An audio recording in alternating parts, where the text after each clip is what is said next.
Everybody, welcome back to the channel. So the futures market are currently up at the moment. The Nasdaq is up, the SPY is up, and the Dow Jones is also up.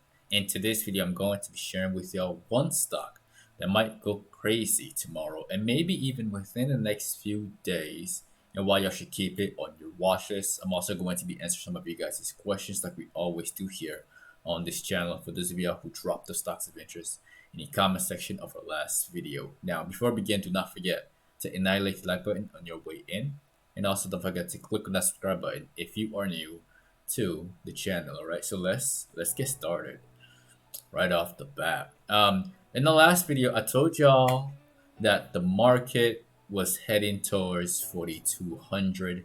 My drawing was on there. The market was doing well. It was doing decent until the 18th, until Wednesday when everything just started to sell off right here. All right. At this point in time, when the market took this 180 turn from this move and pretty much canceled out this little rally that it was having, other stocks were looking really bearish as well. And this is what I mean. Like Apple in the morning on the 18th had this ascending wedge, which is very bearish. It ultimately went all the way down to like $135. It went down to 132, I think. On that same day, also Tesla was looking bearish. In that video, I told y'all to watch Tesla for a breakout. And unfortunately, it actually didn't. It just stayed inside that bearish pennant and then broke down later in the middle of that day. IMF was also looking terrible, very bearish right off the bat. And then it just kept going down and down and down. Tesla again just kept going lower and lower. And I think this one also went all the way down to 630. So the whole market was just bearish. And the hints was there. Banks was also falling. So the hints was there. Like the market was giving clues that it was going to roll over throughout the remainder of that week.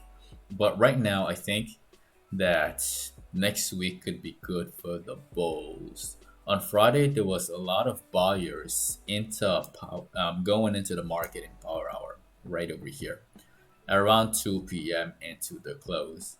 And right now, I think that the SPY is going to climb all the way up to 4,000 again before it goes sideways, right? So it has more room to run. So 4,000, we go sideways. It may even dip a little bit lower, right? And then try again to go higher. So we'll see. We'll see. Now, the stock that I want all of y'all to be keeping on your watch list for tomorrow and maybe the next few days, that stock is CLF. All right.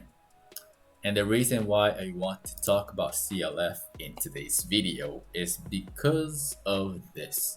If you zoom in right here, actually, we're gonna look at the daily. It got crushed for quite some time, right? It dropped from the highs of $34 all the way down to $20.20, down to this previous level of support. It held quite well right over here. It kind of formed this double bottom right there, right? Now, there's this gap on the left side right over here. And also, if we change the time frame to the 1 hour and we zoom in right here, we can see that there is a bullish pennant on the chart. This video is really early. It hasn't broken out yet, but I definitely think that it will in the morning. I think it will jump to 2250, right? There may be a little bit of like a sell off, just a little bit of a drop back down to $22 before it runs all the way up to $23.50, maybe even $24. It might take a day, it might take 2 days. It could really be slow and go all the way until like Wednesday or Thursday before it gets up to $24. But the structure is there. I like it. It looks good enough for me to share this into this video. So definitely watch CLF, which is a steel company. Other steel companies might move with it as well. Steel companies are part of the Dow Jones. Maybe other stocks in the Dow Jones, like industrial stocks, could continue to move up as well. So watch them for tomorrow. Right now, I want to do a follow up on Square. Now, Square was one of the stocks that I've mentioned in the last video. It was struggling a lot. I told y'all to watch it for a move up to $92, maybe $91, one or the other, because of the piercing, the bullish piercing candle right here. So it really tried. Like the highest it went was exactly 90. It couldn't break above that. And plus the market conditions and everything selling off didn't help the situation at all. But now that everything is turning over and everything is looking kind of bullish, Monday could be a good day for Square. Monday we might see something that looks like this. Like we open at $85. Again, the market is up, so this thing should be up as well. And then we run all the way up to 93, maybe $96. There's a gap on the left right there. And tomorrow might be the day that it actually gets filled. It might be. It might be. No guarantees. Again, these are just my very honest thoughts and opinions on these stocks. Now, the next one that I want to discuss in today's video, somebody asked about VTNR. Now, VTNR, I'm pretty sure the person who is asking about it is asking if it's time to short it. And the way that I see it, I think the only contracts that are available are the monthlies. So it really all depends on the opportunity cost. Like it could continue to just like it started falling on Friday.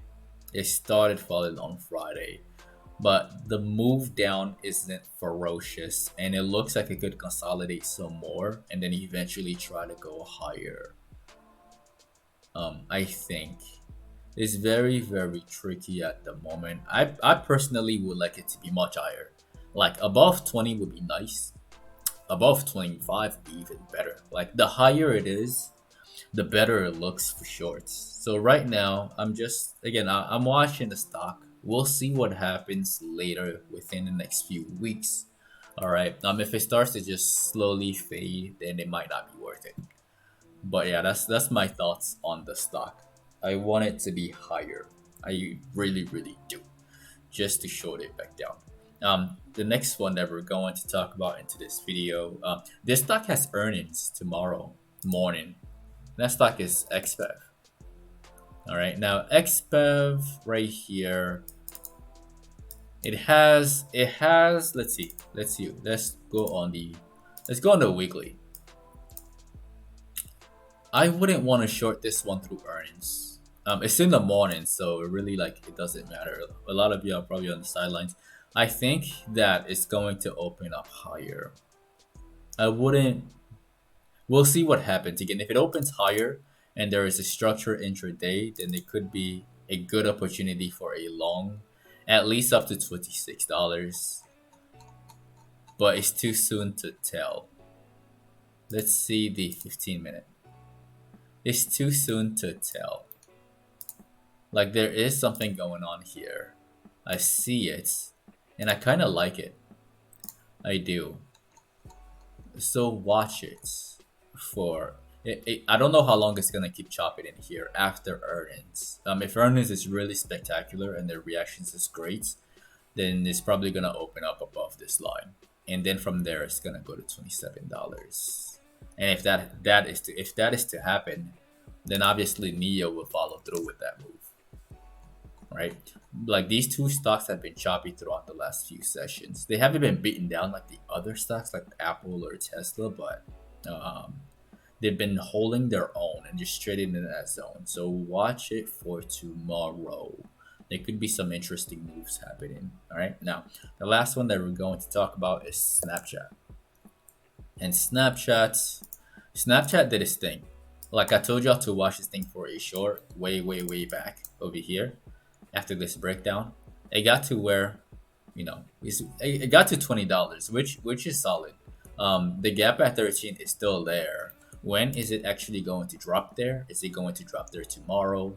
Probably not, because it tends to follow the market, right? So if we see some type of move to the upside, some rally, it may not survive. It may not survive before we see something like that. All right, so just be cautious. I'm still leaning, big picture. I'm still leaning a little bearish on there because I just don't think it's low enough. But for this week, I think it's going to rebound. So that's my honest thoughts on all of these stocks, and that is the end of the video. Again, do not forget to annihilate the like button for the YouTube algorithm. As always, helps the channel a lot and allows more people to get this knowledge as well. Also, if you are new to the channel and you haven't done so already, definitely click on subscribe and click on the notification bell along with all notifications. That way you don't miss out on future uploads. If you'd like to be part of a private Discord community where you can get all of this information in real time, you can find that as the first link in the description of the video below. If you haven't added me on social media yet, you can find me at Paul Ngumah and at PATTERNOLOGY LAB on Instagram and on Twitter. And lastly, if all of this is brand new to you, if you're interested in getting started in the stock market, there's some very basic step-by-step directions in the description of the video below, step 1 to step 3. It doesn't take that long to get started, to get signed up with all the tools you need to start trading immediately. You can also get some free stocks after signing up with Webull using the third link in the description of the video below. Once again, ladies and gentlemen, my name is Paul Ngumah with PATTERNOLOGY LAB, where we trade patterns and patterns only. And I will see all of you in the next video.